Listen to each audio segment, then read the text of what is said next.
Well, I think there are three big forces that are at work that have not existed in our lifetimes before.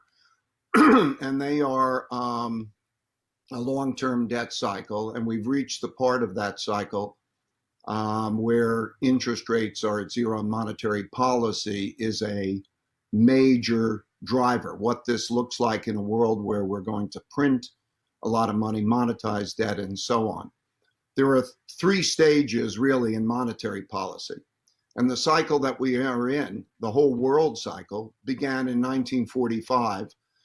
That was the beginning of the New World Order. 1944, we established the dollar as the world's reserve currency. It was connected to gold. And then until 1971, that broke up. And so there was an arc in which central banks have the capacity to produce demand by producing credit. Just sort of hit a button and poof, and demand rises because credit comes out. But when interest rates no longer are effective and hit zero, as they did in 2008, you go to a monetary policy, which I call monetary policy 2, which is the printing of money and the buying of financial assets. And with that, there was the implications of that. Lots of liquidity in the world, bidding up asset prices. And we had an environment which was very good for capitalism, corporate tax cuts. All of that caused asset prices to rise.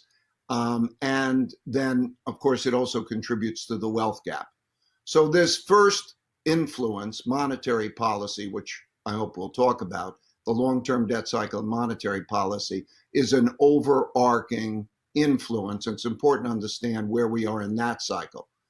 Related to that cycle is also the wealth gap cycle, periods of prosperity that occur after wars, during periods of peace. There are periods of peace because there's a dominant power that no one wants to fight, and you have a prosperous period. And during those periods, there's a lot of development of credit, a lot of also expansion of prosperity and so on, technology development, and that creates wealth gaps.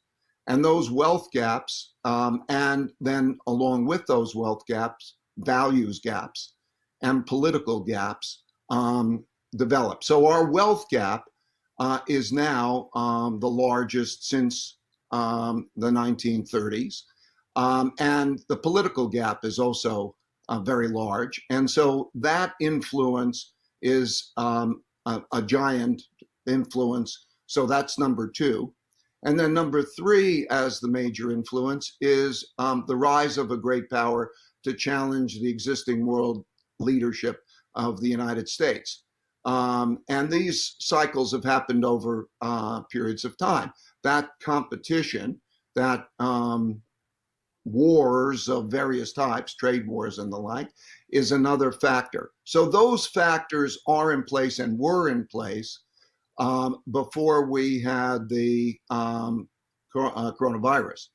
The coronavirus came along and is a knockback, and it has big financial implications.